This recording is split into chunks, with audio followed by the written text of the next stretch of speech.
So on the co-feature tonight, Inoue defeating Yoan Boyao. Ken Shiro successfully defended his WBC light flyweight championship with a fourth round TKO over Gilberto Pedroza of Panama.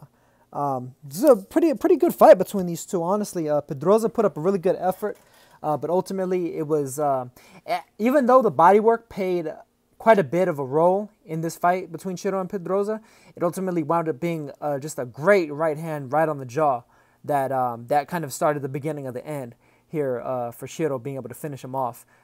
Early on, Pedroza was actually giving Shiro a good little bit of work. I mean, just the kind of awkward movement, the side-to-side constant head movement of Pedroza, as well as kind of the way that he would kind of launch his attacks from random angles. You know, like it wasn't like he would have his feet completely set before he would start throwing punches. Like he'd be moving to one side, moving to the other. Like he didn't really have necessarily a tell about when he was going to throw his punches. And so I think that kind of sporadic movement that he was giving Shiro was making it tough for Shiro to kind of find a beat on him. Really, the main thing that was working for Shiro was the body work. His jab wasn't quite landing. The shots to the head weren't quite landing against Pedroza, whereas Pedroza was landing a couple of good shots here and there, even as early as the first round.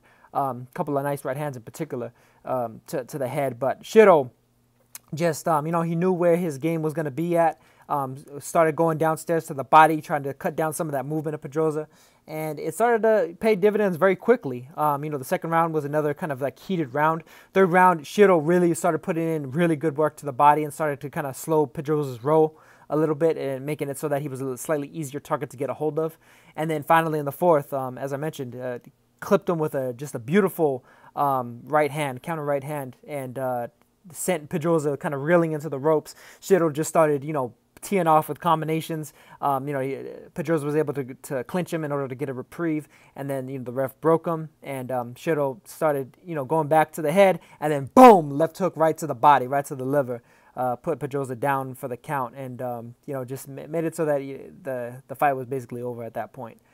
Shiro scores a really nice fourth round TKO win to cap off what's been a fantastic year for him. I mean, he managed to win the title in the first place against Ganagan Lopez with a majority decision.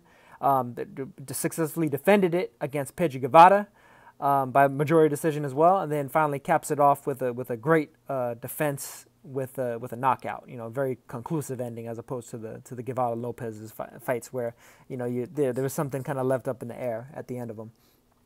There's a good possibility that he may wind up actually having to fight Ganagan Lopez again, considering the fact that Lopez is the #1 contender for the WBC as well. But the thing that everybody's kind of hoping for is to see further unification of the light flyweight titles, considering the fact that Ryoichi Taguchi did successfully defeat Milan Molino in order to unify the WBA, IBF, and claim the vacant ring light flyweight championship. The winner between Taguchi and Shiro would then become the lineal champion as far as TBRB is concerned. And so, that they basically hold all the belts except for the WBO, which is currently now held by Angel Acosta, since Acosta managed to win it after Kosei Tanaka decided to move up to flyweight. But, I mean, just in 12 fights, 12 short fights here for Shiro, he's racked up some really solid names under his belt. These last three, this year in particular, has been a major boon to his career and to the possibility here in the near future. If he's able to get a fight against Taguchi and defeat him, then that'll be just another top level fighter that he'll have fought. Pretty much at the very least 3 out of 4 kind of top 5 level fighters of his division in a row, which would be pretty impressive. So fantastic win for Shiro. As for Pedroza, back to the drawing board. He managed to defeat Saul Juarez in order to get this shot, which was a great win for him.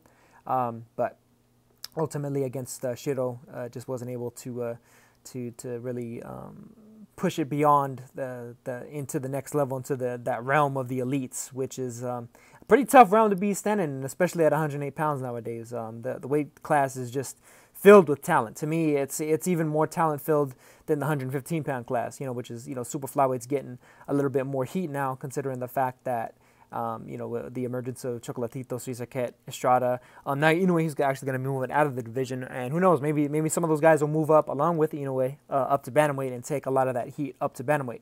But insofar as light flyweight is concerned, 108 pounds, it's packed with talent. You got Shiro, Lopez, and Guevara pretty much all evenly matched. The three of them evenly matched against each other in the fights that they've had against each other.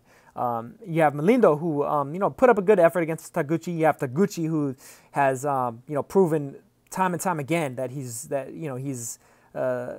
longest reigning champion of the division for a good reason. Carlos Canizales, who gave Taguchi all he could handle. You still got Hecky Butler out there plugging away. A very difficult boxer to be able to kind of figure out and get a good beat on and be able to hit really cleanly. You got Felix Alvarado there, the IBF mandatory challenger for Taguchi, who's a big puncher, a bona fide puncher, knockout artist. One of the rare ones you get at the lower weight classes. You have Angel Acosta, the aforementioned WBO champion, who himself is a knockout artist, who all of his wins are by knockout. So, if you mix and match him with the likes of Shiro, Taguchi, Alvarado, etc. And I think you're going to get really, really entertaining fights and just well-matched fights, frankly.